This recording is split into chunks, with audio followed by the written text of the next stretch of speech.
మీ business ఏదైనా మీ ఊర్లో promotion చేయాలంటే అది సుమన్ టీవీతోనే సాధ్యం. ఇప్పుడే సంప్రదించండి. అంటే ఎందుకు మేడం అంటే ఈ వివాదం ఎందుకు వచ్చింది? దీని వెనుక గల కారణాలు ఏంటి? అభివృద్ధిని మర్చిపోయి కేవలం దయాకర్రావు గారి మీద కక్షతోనే ఎమ్మెల్యేగా యశస్విని రెడ్డి గారిని గెలిపించారు ప్రజలు, కానీ ఈ మధ్య వివాదాల్లో ఝాన్సీ రెడ్డి గారు ఎక్కువ వస్తున్నారు. అంటే అట్లాంటిది మరి అన్ని అంగులు ఉన్న ఒక ఎమ్మెల్యే ఉన్నప్పుడు ఏం అవసరమైతే లేదు. దయాకర్ రావు గారిని కాదనుకోవడానికి గల కారణం ఏంటి?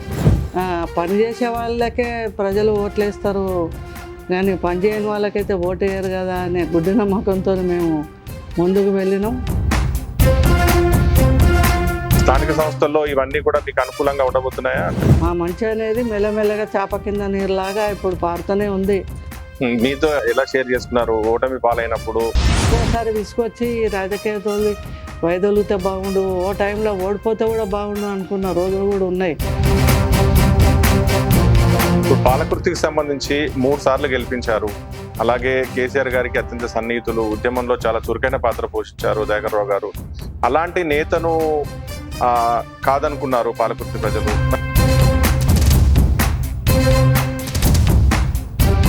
ఈ రాష్ట్రంలో ఎక్కడిచ్చినా కూడా ప్రజలు మమ్మల్ని గెలిపించేవాళ్ళు, ఎందుకంటే మచ్చలేని నాయకుడు దయాకర్ రావు.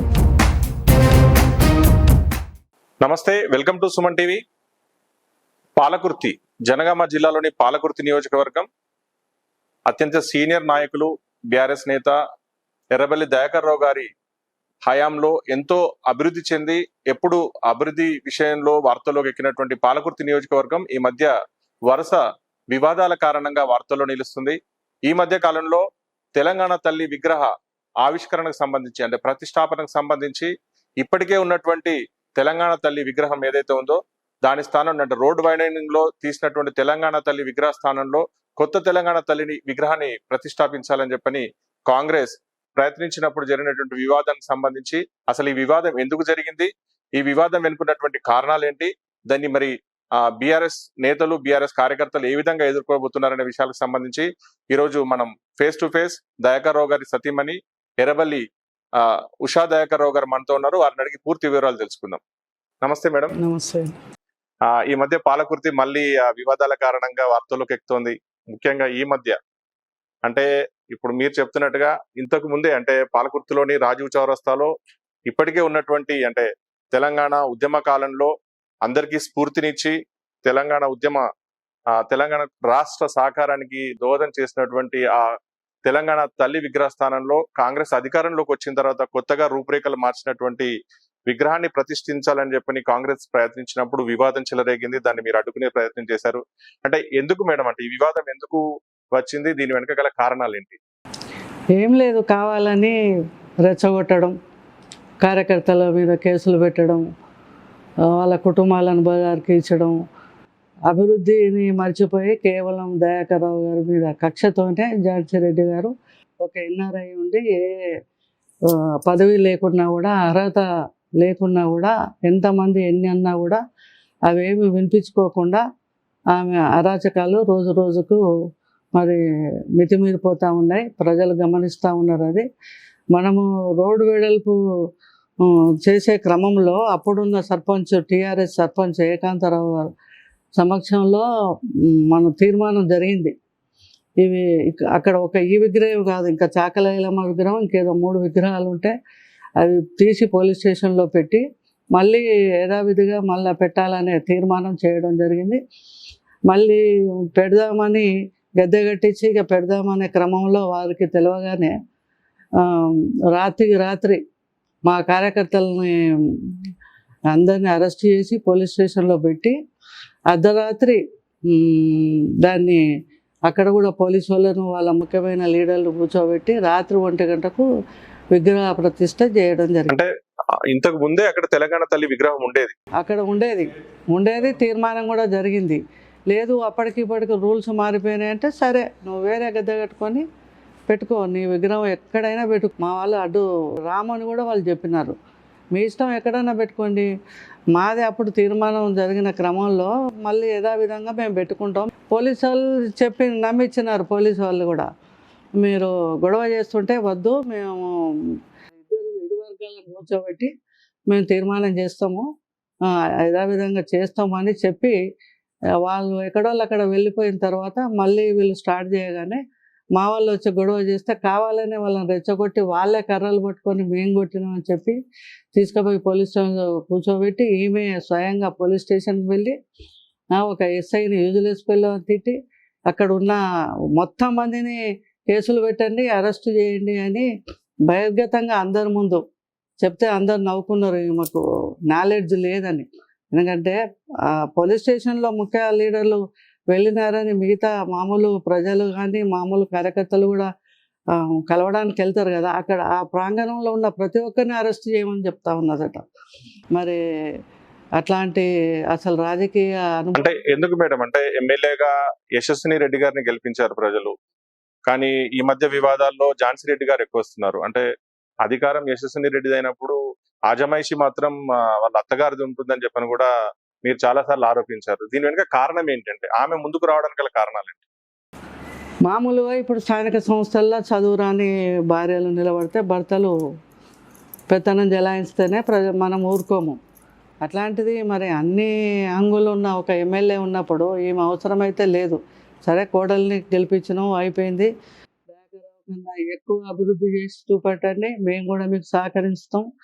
మేము ఎప్పుడు కూడా ఏ ఎలక్షన్లో కూడా మాకు ప్రతిపక్షంగా నిలబడ్డ వ్యక్తిని ఏ రోజు దూషించలేదు, ఏ అబండాలు ఎప్పుడు కూడా వేయలేదు. ఎందుకు వేయలేదంటే కారణం మేము చేసిన అభివృద్ధి చెప్పుకోవడానికే మనకు మీటింగుల్లో సమయం సరిపోకపోయేది. ఇప్పుడు పాలకుర్తికి సంబంధించి 3 సార్లు గెలిపించారు. అలాగే కేసీఆర్ గారికి అత్యంత సన్నిహితులు, ఉద్యమంలో చాలా చురుకైన పాత్ర పోషించారు దయాకర్రావు గారు. అలాంటి నేతను కాదనుకున్నారు పాలకుర్తి ప్రజలు. మరి అప్పుడు హామీలు ఇచ్చారు. ఝాన్సీ రెడ్డి గారు, యశస్విని రెడ్డి గారు ఎలక్షన్ ప్రచారంలో ఇక్కడ ఉన్నటువంటి యువతకి అమెరికాలో ఉద్యోగాలు ఇప్పిస్తాము, స్కిల్ డెవలప్మెంట్ సెంటర్స్ పెట్టిస్తామని ఇచ్చారు. ఆ హామీలను నమ్మి ఓటేశారా, లేకపోతే ఏంటంటే దయాకర్రావు గారిని కాదనుకోవడానికి గల కారణం ఏంటి? ఇక అంతటా కొంత మార్పు రావాలని అనుకున్నారు ప్రజలు, కానీ ఇక్కడ ఆ మార్పు రాదని మేము నమ్ముకున్నాము. ఎందుకంటే మేము చేసిన డెవలప్మెంటు ఈ తెలంగాణ రాష్ట్రంలో మాదే 2వ స్థానంలో ఉంది. ప్రజలకు కావాల్సింది ఏముంది, డెవలప్మెంటే కోరుకుంటారు కదా, మనం చేసినాం కదా.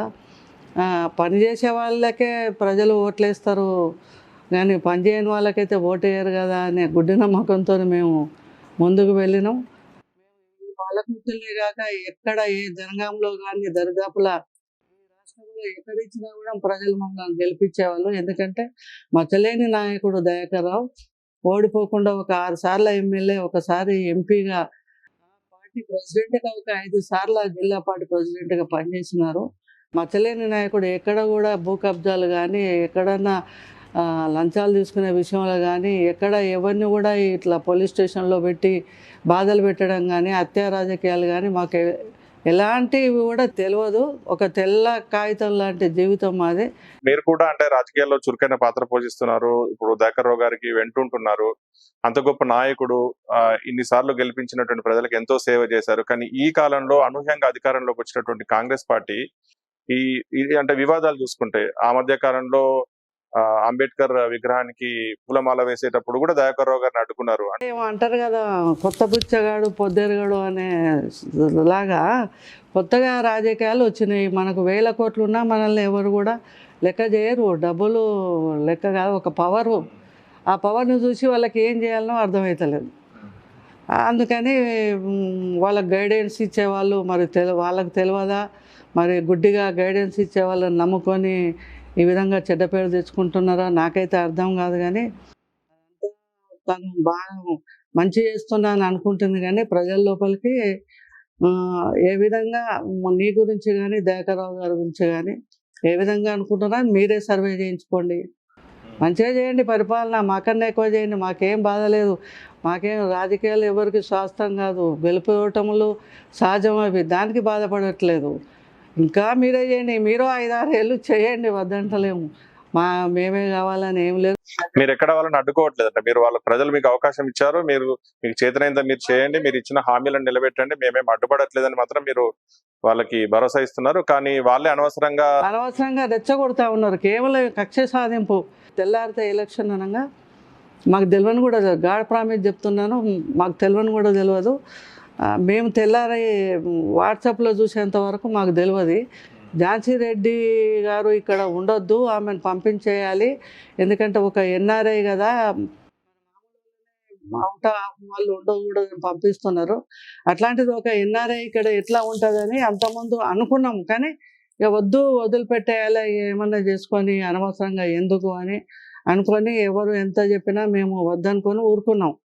అదే కిషోర్ రెడ్డి గారు తర్వాత తెలిసింది నాకు, కిషోర్ రెడ్డి గారు కంప్లైంట్, మరి నిజమా అబద్ధం అది కూడా తెలియదు, తెలిసింది నాకు మాత్రం కిషోర్ రెడ్డి గారు కంప్లైంట్ చేస్తే పోలీసు వ్యవస్థ అంతా దిగి ఆమెను ఇక్కడ మీరు ఉండకూడదు, మీరు వెళ్ళిపోవాలని చెప్పినప్పుడు అక్కడ అంతా ఏడుపులు ఆర్పులు పెట్టి సింపతి తెచ్చుకొని అదొక స్టంట్ లాగా చేసి కావాలనే డ్రామాలు చేసి మా మీద ఒక ఆడవాళ్ళని చూడు ఎంత ఇబ్బంది పెడుతున్నారు వాళ్ళను, ఆమెను ఎల్లగొట్టిస్తున్నారు అనే దాన్ని సింపతి తీసుకొచ్చారు. తెల్లారి ఎలక్షను ఇక మంచిగా ప్లాన్ చేసి మేమే స్టన్ అయిపోయినాం పొద్దున చూసి. అవి అన్ని డ్రామాలు ఆడుతాం. నిన్నగాక మొన్న ఇందిరమ్మ ఇండ్లు ఇవ్వడానికి వచ్చి ఒకటే ఏడుస్తూ ఉన్నది మా ఎమ్మెల్యే గారు. ఎందుకంటే ఎందుకు ఏడుస్తుందో అర్థం కాదు. ఏడుపు పేదవాళ్ళు ఇప్పుడే ఉన్నారని తెలుస్తుంది మనకు. నువ్వు పల్లెటూళ్ళే పుట్టి పెరిగి నీ భాష కూడా పల్లెటూరు భాష, నువ్వు 4 రోజులు అమెరికా పోయినంత మాత్రాన నీకు మన తెలంగాణలో పేదవాళ్ళు ఇప్పుడే చూసినట్టు ఇల్లు లేని వాళ్ళు అయ్యో ఇంతమంది. ఏంటి మేడం ఆ వివాదం? డబుల్ బెడ్రూమ్ ఇళ్ళకి సంబంధించి లేదా ఇందిరమ్మ ఇళ్ళకి సంబంధించా? అయ్యో ఇంతమంది పేదవాళ్ళు ఉన్నారా అని. ఎందుకంటే ఆ ముందు రోజు నా ప్రోగ్రాం ఫుల్ సక్సెస్ కాగానే దాన్ని ఎట్లా మళ్ళీ ప్రజల్లో మర్చిపోయేటట్టు మళ్ళీ ఎట్లా చేయాలి. ఓహో ఎమ్మెల్యే గారు ఏడ్చిండ్రు ఇల్లు లేవట, ఇండ్లు లేవని ఇప్పుడే తెలిసిందా, నువ్వేమన్నా ఇల్లు కట్టించి గృహప్రవేశం చేస్తే ఆనంద బాష్పాలు వస్తాయి. ఉట్టిగా దేనికి వస్తాయి? తెలంగాణ రాష్ట్రం అన్ని రంగాల్లో వెనుకబడి ఉన్నామని ఆంధ్ర వాళ్ళతో తెలంగాణ తెచ్చుకొని ఒక 10 ఏళ్ళల్లో మనం ఎంతో ముందుకు పోయిన తెలంగాణను ఆ కోరికలు ఎక్కువై కాంగ్రెస్ వాళ్ళు చెప్పిన మోసపూరితమైన వాగ్దానాలకు నమ్మి ఏమో వస్తాయి ఏమో తిందాం, ఎంతసేపు నాకేమొచ్చింది అనే దాని మీద మరి అట్లాగే వీళ్ళు కూడా ఇంకా మేము చాలా కోటీశ్వరులం, 1000 కోట్ల వాళ్ళం, చాలా ధనవంతులం, మేము యువతకు ఉద్యోగాలు ఇప్పిస్తాం, మేము స్కిల్ డెవలప్మెంట్ ఏవో. మీరు ఎలా మేడం అంటే ఇప్పుడు వాళ్ళు హామీలు ఇచ్చారు, అందులో ప్రత్యేకంగా యశస్విని రెడ్డి గారు కూడా ఎలక్షన్స్ లో చాలా హామీలు ఇచ్చారు, ఉద్యోగాలు ఇప్పిస్తాము, స్కిల్ డెవలప్మెంట్ ఏదో ఒకటి, అంటే వాటిని ఇప్పుడు నెరవేర్చలేదు అని మీరు ఆరోపిస్తున్నారు. అంటే దీన్ని మీరు ప్రజల్లోకి ఏ విధంగా తీసుకెళ్తున్నారు? మీరు ప్రజలు గమనిస్తున్నారండి. ప్రజలు మొత్తం ఒక్క మా నియోజకవర్గం కాదు, అబద్ధపు వాగ్దానాలకు రేపు స్థానిక సంస్థల్లో చూపిస్తారు, తొందరలోనే ఉంది, అదేం బాధ లేదు. ప్రజలే మార్పు తీసుకొచ్చేది. ఇల్లు ఎవరికి ఇస్తారు? మీ కార్యకర్తలకు ఇచ్చుకుంటున్నారు. నువ్వు పేదవానికి మా టీఆర్ఎస్ వాళ్ళకి ఇవ్వకున్నా పర్వాలేదు, మీ పేదవాళ్ళని చూడు, పార్టీలకు అతీతంగా అస్సలే ఇల్లు లేని వాళ్ళని చూసి ఇవ్వు, సహకరిస్తాం, మేము కూడా ఇంకేమైనా సహాయం కూడా చేస్తా. అట్లా కాదు, అక్కడ కూర్చొని పేరుకే గ్రామ సభలు ఇచ్చే లిస్టు అక్కడ ఇంట్లోనే రాసిపెట్టు. మీరు కూడా ఈ మధ్య కాలంలో ఆరోపించారు, అంటే ఇందిరమ్మ ఇల్లు ఏవైతే ఉన్నాయో అవి సామాన్యులకు కాకుండా అందాల్సిన లబ్ధిదారులకు కాకుండా కనీసం కాంగ్రెస్ కార్యకర్తలకు ఇచ్చినా పర్వాలేదు, కానీ అంటే పేదవారికి ఇవ్వండి, అవసరం ఉన్న వాళ్ళకి ఇవ్వండి అని చెప్పని అంటున్నారు. కానీ వాళ్ళు అలా చేయట్లేదు. తెలుసుకోండి, కావాలంటే మీరు ఒకసారి సర్వే చేయండి మా నియోజకవర్గానికి వచ్చి. అన్నీ మీ ఉట్టి బూటాపు మాటలతోనే ఈ సోషల్ మీడియాతోని గెలిచింది. అప్పుడు కూడా ఉన్నమాట చెప్పాలంటే, వాస్తవం చెప్పాలంటే మేము సోషల్ మీడియా అప్పుడు కొంత వరకు వెనుకబడి ఉన్నాం. వాళ్ళు ముందు ప్లాన్తోనే మొత్తం అన్ని ప్లాన్ చేసుకొని మాకేంది మేము గెలుస్తాం, ఇంట్లో కూర్చుంటే గెలుస్తాం, మేము గెలవకపోతే తెలంగాణ రాదు అనే దాని మీద మేము ఉంటిమి. అయినా 1 సంవత్సరం ముందు నుంచి కూడా కేసీఆర్ గారిని మాకు 3 సార్లు ఇక్కడ గెలిచినా కదా, ఈసారి మార్పు వేరే దగ్గర అయితే బాగుండు అని అంటే కూడా అన్ని సర్వేలలో నువ్వే ఉన్నావయ్యా, 30,000 40,000తో గెలుస్తున్నావు, నీకెందుకు, నువ్వు గెలవకపోతే ఎవరు గెలవరు అని చెప్పడం వల్ల మేము ఆ నమ్మకంతో, ప్రజల మీద విశ్వాసంతో, ప్రజలు విశ్వాసం కోల్పోయి మమ్మల్ని ఓడించింది తప్ప. ఇప్పుడు ఎలా మేడం అంటే మీరు ఇంత సీనియర్ నాయకులు కేసీఆర్ గారికి అత్యంత సన్నిహితులు, వివాద రహితులు. దయాకర్ రావు గారు ఎంతో అభివృద్ధి చేసినారని చెప్పని మీరు అంటున్నారు. అలాంటి ఒక నాయకుడు చేసినటువంటి అభివృద్ధి ఆనవాళ్ళను లేకుండా చేయడానికి ప్రయత్నం చేస్తున్నారు వాళ్ళు అంటున్నారు మీరు. అంటే ఎలా మీరు దీన్ని ఎదుర్కోబోతున్నారు? అంటే భవిష్యత్తు ఎదురుకుంటే ఇవాళ రేపు ప్రజలు ఎవరు కూడా అందరికీ రాజకీయాలు తెలిసినాయి. చిన్న పిల్లవాళ్ళ దగ్గర నుంచి రాజకీయాలు అందరికి తెలిసిపోయినాయి. మంచి నెమ్మదిగా బయటకు వస్తుంది, చెడు ఏమో స్పీడ్గా వెళ్తుంది. మా మంచి అనేది మెల్లమెల్లగా చేప కింద నీరులాగా ఇప్పుడు పారుతూనే ఉంది. ఏం తొందరలోనే అది అవుపడుతుంది, దగ్గరలోనే ఉంది. అంతవరకు మేము ఓపిక పట్టాలని ఓపిక పడుతున్నాం. మీరు కూడా దయాకర్ రావు చారిటబుల్ ట్రస్ట్ ద్వారా చాలా కార్యక్రమాలు చేపట్టారు. మీరు చైర్మన్ గా ఉన్నారు. గ్రామాల్లో చాలా వరకు మంచినీటి వసతులు కానీ స్కూల్స్ కి సంబంధించిన చాలా కార్యక్రమాల్లో చురుగ్గా పాల్గొన్నారు. మీరు ఎలా అంటే ఇప్పుడు ఈ కష్టకాలంలో దయాకర్ రావు గారికి ఎలా తోడుగా ఉండబోతున్నారు? ఎలాంటి కార్యక్రమాలు ఇంకా ముందు చేయబోతున్నారు? ఎప్పుడు తోడుగానే ఉన్నారండి. ఏ మగవాడికైనా భార్య తల్లి తప్ప ఎవరు వెంట ఎవరు రారు. మంచి నేను సుఖాలు అనుభవించుకుంటూ ఏసీ రూమ్లో ఉండొచ్చు, కానీ నేను ఏ రోజు కూడా ఇంట్లో లేను. ఎందుకంటే సార్ అందుబాటులో లేకున్నా నేను ఉండాలి, నాకు చెడ్డ పేరు రావద్దు అని రాత్రి బోళ్ళు తిరిగిన ఎవరైనా వాస్తవాలు ఎవరైనా చెప్తారు. మా నియోజకవర్గంలో కాంగ్రెస్ కార్యకర్తనే అడగండి, చెప్తాడు. ఈ హామీల విషయంలో మీరు ఎలా ప్రజల్లోకి వెళ్తున్నారు? అంటే ఎలాంటి కార్యక్రమాలు చేపడుతున్నారు? మీ కార్యకర్తలు ఎలా ప్రజలకి చేరువవుతున్నారు? ఎందుకంటే మీరు చాలా సార్లు చెప్పారు, బీఆర్ఎస్ తరఫున కానీ మీ నియోజకవర్గంలో మీ తరఫున కానీ హామీలు అనేవి అసలు నెరవేరట్లేదు, అన్ని అబద్ధం హామీలు, ఎవరికి లబ్ధి చేకూరట్లేదు అని చెప్పని చెప్తున్నారు. మీరు ఏ విధంగా వీటిని ప్రజల్లోకి తీసుకెళ్లబోతున్నారు?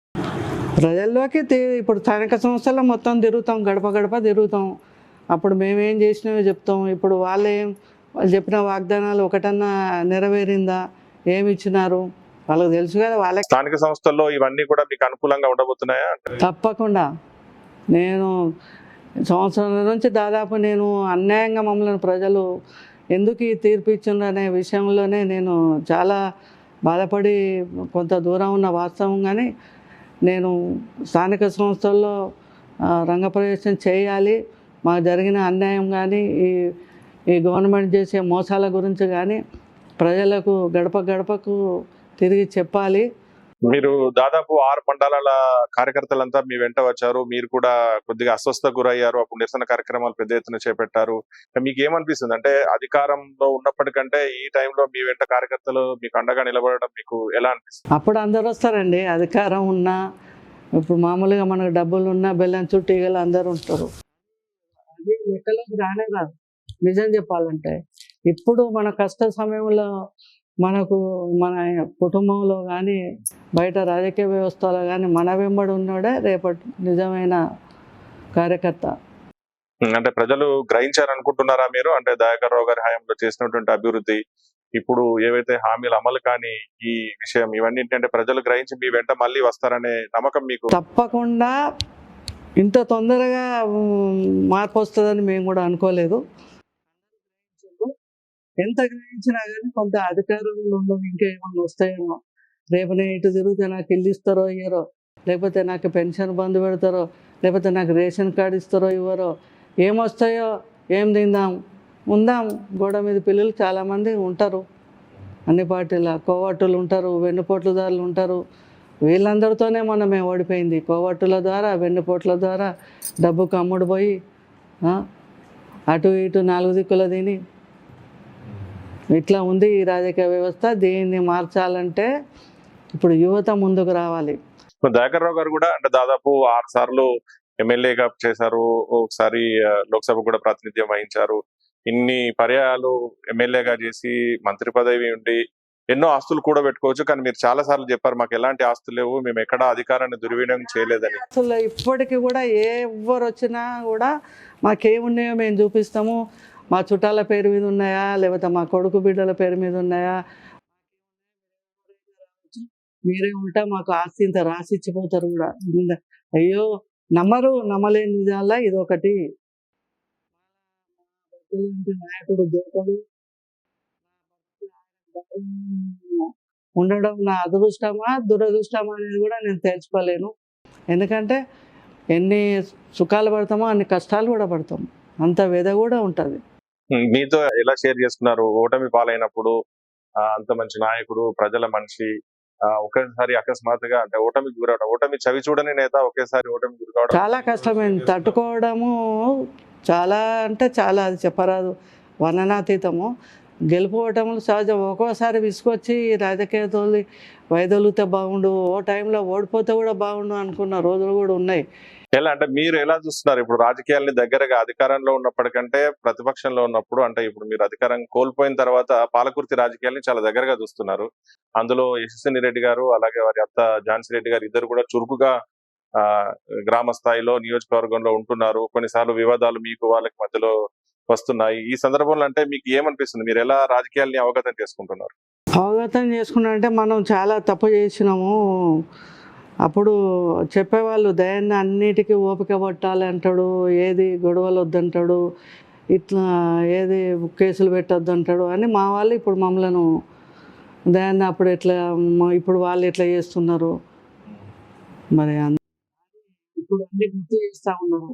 తప్పు చేసిన ఒక్కోసారి అనిపిస్తుంది, ఒక్కొక్క సందర్భాల్లో రౌడీజం తప్పనిసరి ఏమో అని ఒక్కొక్క టైంలో అనిపిస్తుంది. కానీ ఆ రౌడీజం అనేది మన రక్తంలో లేదు. మరి ఈ మధ్య కాలంలో మేడం అంటే రెవెన్యూ ఈ భూ పట్టాలకు సంబంధించి కూడా మీరు గ్రామాల్లో చురుకుగా ఉన్నారు. రైతులను పిలిపించుకొని వాళ్ళకు ఉన్నటువంటి సమస్యల్ని మీరు ఇంట్లో ప్రతిరోజు ఒక్కో గ్రామానికి కొంత సమయం కేటాయించి చాలా వివాదాల్ని మీరు అంటే సమన్వయంతో, రెవెన్యూ వ్యవస్థ సమన్వయంతో అధికారంలో లేనప్పటికీ కొద్దిగా ప్రజలకి మంచి చేశారని తెలిసింది. ఏంటి అసలు ఏం చేశారు మీరు? ఇలా అప్పుడు దయాన్న మంత్రి కాగానే నేను మా వాళ్ళందరికీ చెప్పాను, నా తరపున ఏదన్నా ఒక మంచి పని మీకు చేసి పెడతాను,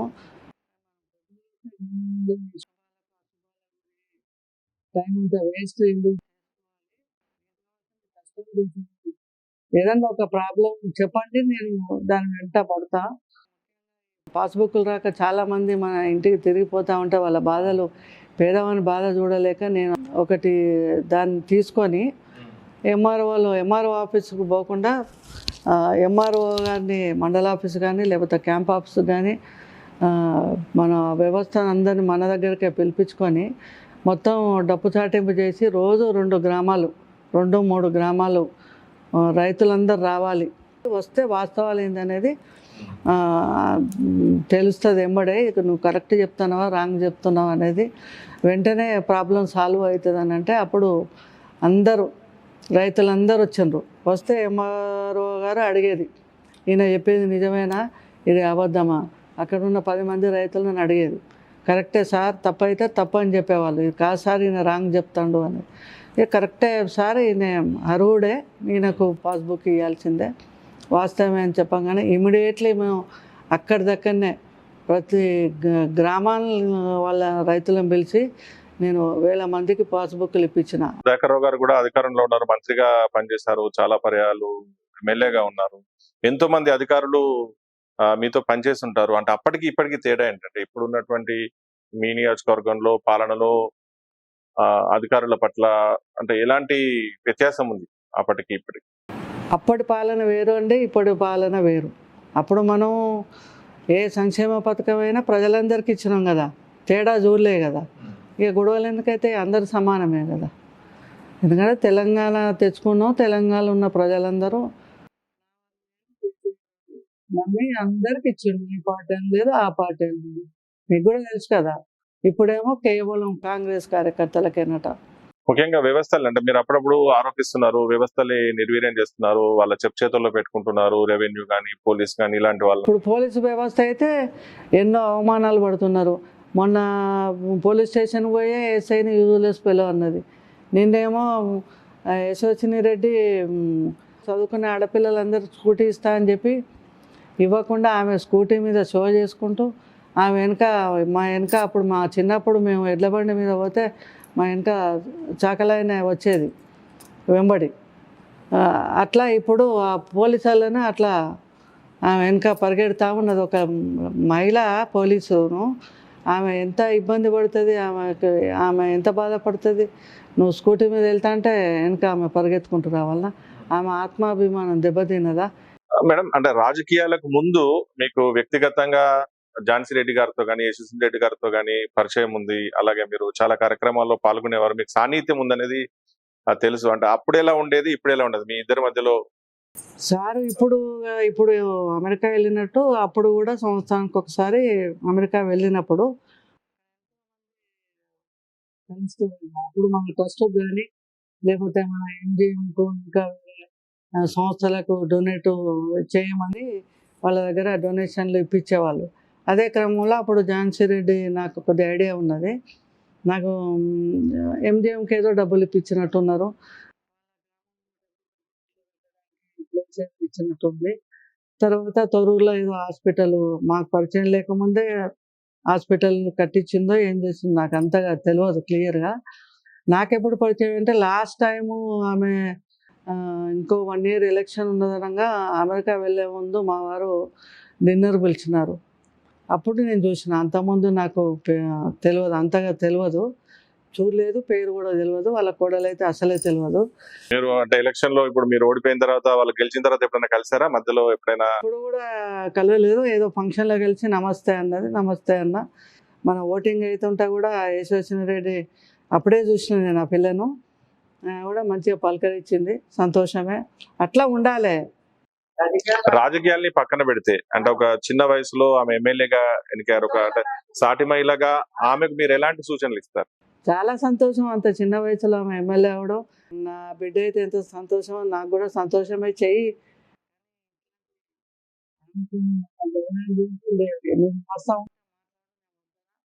నువ్వు నీ రాజకీయం నువ్వు చేసుకో, మా రాజకీయం మేము చేసుకుంటాం.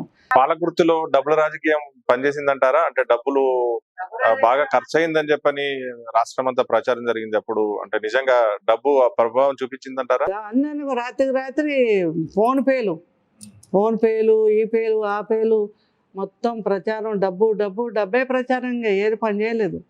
మొత్తం బాగున్నాయట, మొత్తం అందరిని కొంటాందట, మొత్తం సర్పంచులను, మొత్తం జడ్పీటీసీలను, ఎంపీటీసీలను రాత్రి ఫోన్ పేలు చేస్తుందట. ఇదే ఎక్కడ చూసినా ఇదే పని. అప్పుడు మేము చేసిన అభివృద్ధి ఎవరికి కావాలి? ఇక తాత్కాలికంగా డబ్బు కావాలి, తాత్కాలిక ఆనందం కావాలి. అంటే నాయకులు ప్రజలకి అలా ఓటర్లకి డబ్బును ఆశ చూపుతున్నారు, మద్యం ఆశ చూపుతున్నారు అనేది అంటే అదొక అలవాటుగా మారిపోయింది. తాత్కాలికమైన ఆనందం వద్దని నేను ఎలక్షన్లప్పుడు చెప్పిన. ఇది ఎన్ని రోజులు నాయన అని ఒక తల్లి చెప్పినట్టు చెప్పిన, అరటి పండు ఒలిచినట్టు చెప్పి ఏడ్చి చెప్పిన. రేవంత్ రెడ్డి అన్ని మోసమయ్యా, ఆయనకు మాటల టాలెంట్ ఉన్నది, దయన్నకు మాటల టాలెంట్ లేదు, చేతుల పని ఉన్నది దయన్నకు, ఆయనకు మాటల ఉన్నది, ఆయన మాటలకు మీరు మోసపోతారు. ఒక్క మాట అయినా వద్దంటే మీకే అర్థమవుతుంది. వద్దురా నాయన, ఇప్పుడు ఈ 500 ఈ 2000 ఇస్తే మన కష్టాలు దిగుతాయా? వద్దు నాయన అని మనిషికి ఈ పద్ధతి కాదు, మార్పు తీసుకురావాలి. యూత్ మీరు మారండి, మార్పు తీసుకురండి. ఉద్యోగాలు ఇప్పుడు అడగనివి కేసీఆర్ అన్ని పనులు చేసినప్పుడు ఇది సాధ్యమైతే కేసీఆరే ఇవ్వకుండా గద్దె దిగిపోవాలని ఆయనకి ఇష్టమా? వీళ్ళు చెప్పినట్టు ఆయన కూడా వాగ్దానాలు చెప్పు అని కూడా ఫోన్ చేసి చెప్పిన నేను. సరే మరి వాళ్ళకనే చెప్తాను కదా, మీరు కూడా చెప్పండి, గెలిచినాక చూద్దాం అంటే సాధ్యం. కానీ ఎట్లా చెప్తారు? ఏమని చెప్తా? ఇప్పటికే ఎక్కువైపోయినాయి కదా. అందుకనే రాబోయే రోజుల్లో నేను ఏం చెప్తున్నా అంటే, ఇకనైనా మనకు సాధ్యమైన 3-4 పథకాలు పెట్టాలి తప్ప ఓడని గెలవని. రేపు కేసీఆర్ గారైనా, రేపు మల్ల రేవంత్ రెడ్డి అయినా కూడా ప్రజలకు కావాల్సింది ఏంటి? ఒక ఇల్లు కావాలి, పిల్లలకు చదువు కావాలి, జబ్బులు వస్తే ఆసుపత్రులు కావాలి, రైతుకు సాయం చేయాలి. ఈ 4 పథకాలు పెట్టి అన్ని పథకాలు తీసేయాలి, మొత్తం పథకాలు తీసేయాలి. ఈ 4 మాత్రం ప్రతి ఒక్కరికి అందాలి. అప్పుడు మనం ఏమైనా ముందుకు పోగలుగుతాం. గెలవాలి ఒక 5 ఏళ్ళు ఎవరైతేంది, మనమే ఉండాలని ఎందుకు? మనం ఓడిపోయినా మంచిదే. ఒక 4 వాగ్దానాలు మంచివి చెప్పి అవి గెలవని ఓడని ఇంట్లో కూర్చోవాలి. 3 సంవత్సరాలు అంటే మీరు ఏ విధంగా ప్రజలకు వెళ్ళబోతున్నారు? ఎలాంటి కార్యక్రమాలు చేపట్టబోతున్నారు? మేము గెలవని ఓడని రూపాయి వంచేది లేదు. నేను 1 రూపాయి ఓటుకి ఇవ్వను. నేను ఈ 4 పథకాలే మేము ఇస్తాము, అందరికి వచ్చేలాగా చేస్తాము. యూత్ మీరు బాగా మీరే ముందు పడాలి. ఈ తెలంగాణ మళ్ళీ బాగుపడాలంటే యూత్ చేతుల్లోనే ఉంది. అందరూ తల్లిదండ్రులు పెద్దవాళ్ళు అయిపోయినారు, వాళ్ళది కాదు ఇప్పుడు మీదే. రాబోయే రోజుల్లో మీకు మంచి భవిష్యత్తు కావాలంటే మీరు మంచి చెడు ఏందో తెలుసుకొని ఒకరు చెప్పిన మాటలు వినకుండా నీ మనసుకి ఏం దోస్తుంది? ఆడు కదా గొర్రెలాగా నేను గొర్రెలాగానే పోతా అనుకోకు. నీ సొంత ఆలోచన చేసుకో ఓటేసేటప్పుడు. ఏది నిజం, ఏది సాధ్యం, ఏది సాధ్యం కాదు. అది అప్పుడే తెలంగాణగా రాబోయే రోజుల్లో బంగారు తెలంగాణ అవుతుంది.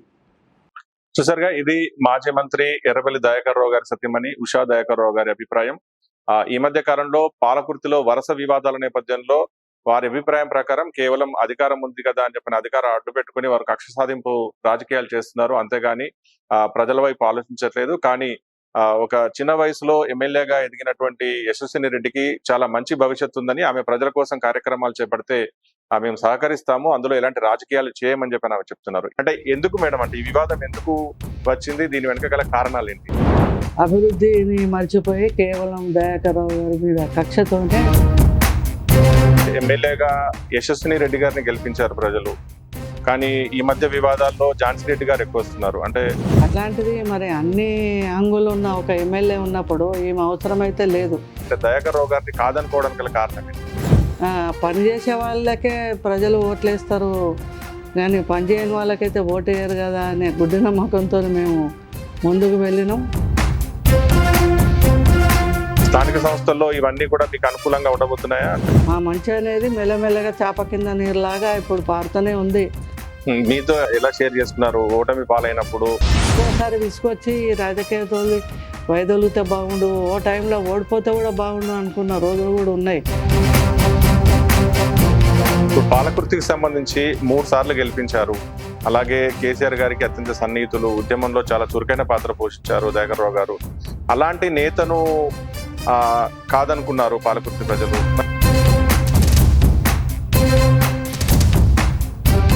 ఈ రాష్ట్రంలో ఎక్కడిచ్చినా కూడా ప్రజలు మమ్మల్ని గెలిపించేవాళ్ళు, ఎందుకంటే మచ్చలేని నాయకుడు దయాకర్ రావు.